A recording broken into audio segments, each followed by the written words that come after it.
በስመ አብ ወወልድ ወመንፈስ ቅዱስ አሐዱ አምላክ አሜን።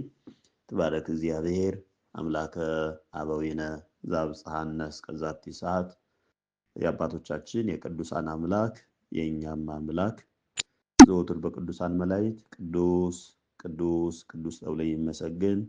አምላካችን መድኃኒታችን ኢየሱስ ክርስቶስ ለዚህ ሰዓት ለዚህ ዕለት ያደረሰን ስሙ ለዘላለም የተመሰገነ ይሁን። እናታችን ንጽሕተ ንጹሐን ቅድስተ ቅዱሳን ድንግል ማርያም ስሟ ለዘላለም የተመሰገነ ይሁን።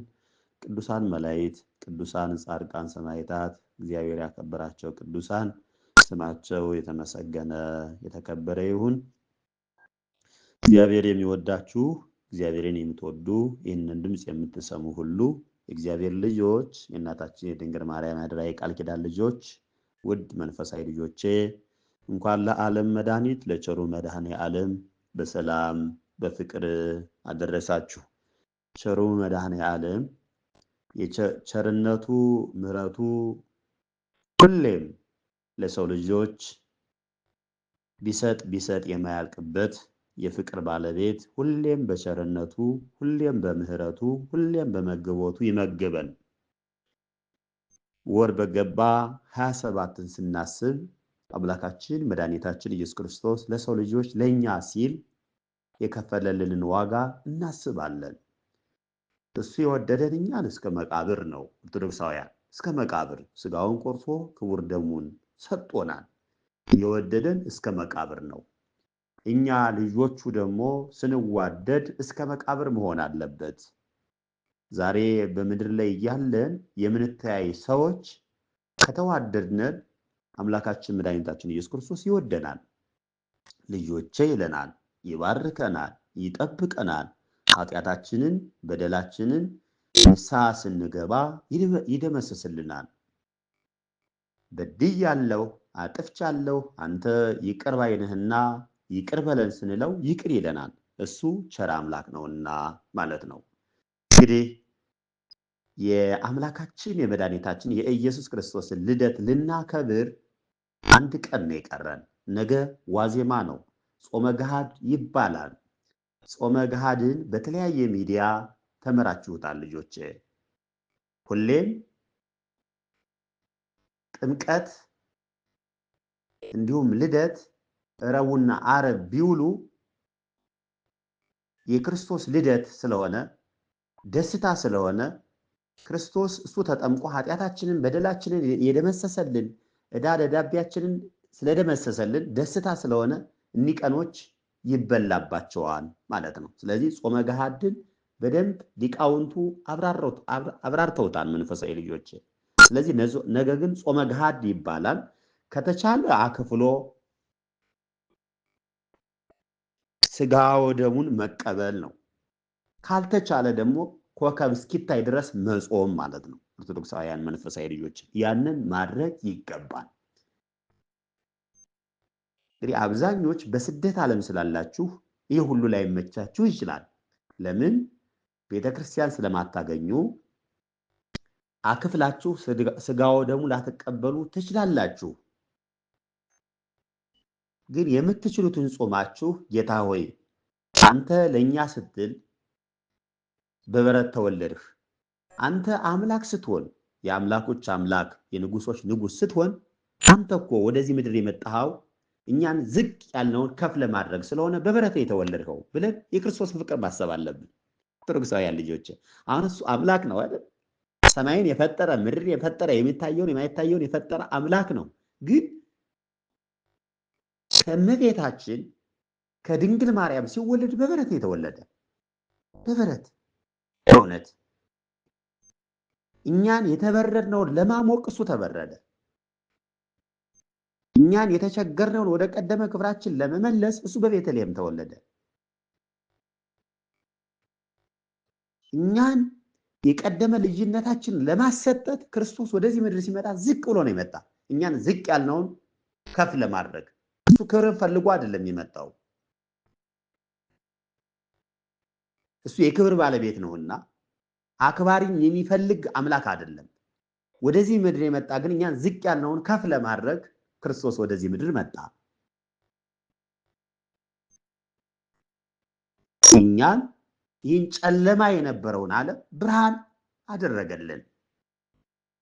እኛን ወደ ቀደመ ክብራችን ሊመልሰን ክርስቶስ በቤተልሔም ተወለደ። ኦርቶዶክሳውያን አድግና ላህብ አሟሟቁት ይለናል። አህያና ላሞች በእስትንፋሳቸው አሞቁት። እሱ እኮ አዳምን እፍ ብሎ ለአዳም የሕይወት እስትንፋስ የፈጠረ አምላክ እኮ ነው።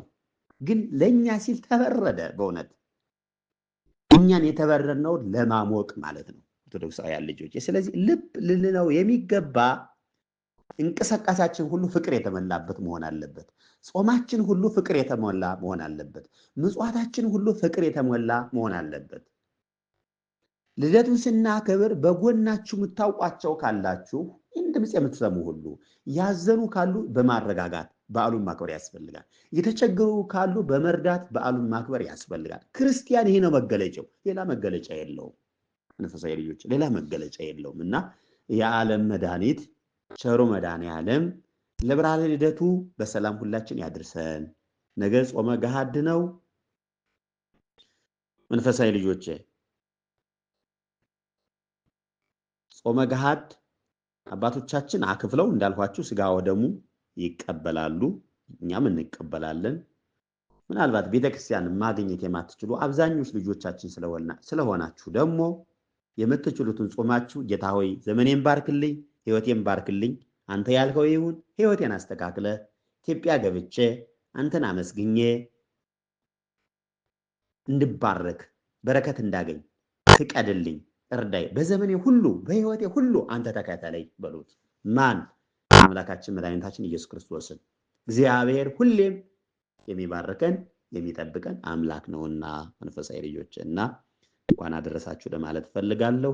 ምናልባት ዛሬ ጉዞ ወደሆነ መንገድ ይወጣለሁኝ። ምናልባት ኔትወርክ ሊቆራረጥ ስለሚችል አልፎ አልፎ ኔትወርክ ሳገኝ እንደዚህ ይገባለሁ። ካላገኘው ግን የጠፉ አባታችን የትደውብን ነው እንዳትሉ።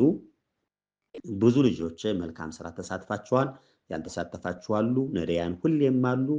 ብትልኩ ይደርሰናል፣ ብታግዙ ይደርሰናል።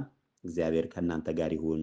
መንፈሳዊ ልጆች ቸርነቱ በእኛ ላይ ስለበዛ ይክበር ይመስገን። መድኃኔዓለም የዓለም ቤዛ ብለን በጋራ እንዘምር። ቸርነቱ በእኛ ላይ ስለበዛ መግቦቱ በእኛ ላይ ስለበዛ ይክበር ይመስገን መድኃኔዓለም የዓለም ቤዛ። ይክበር ይመስገን መድኃኔዓለም የዓለም ቤዛ።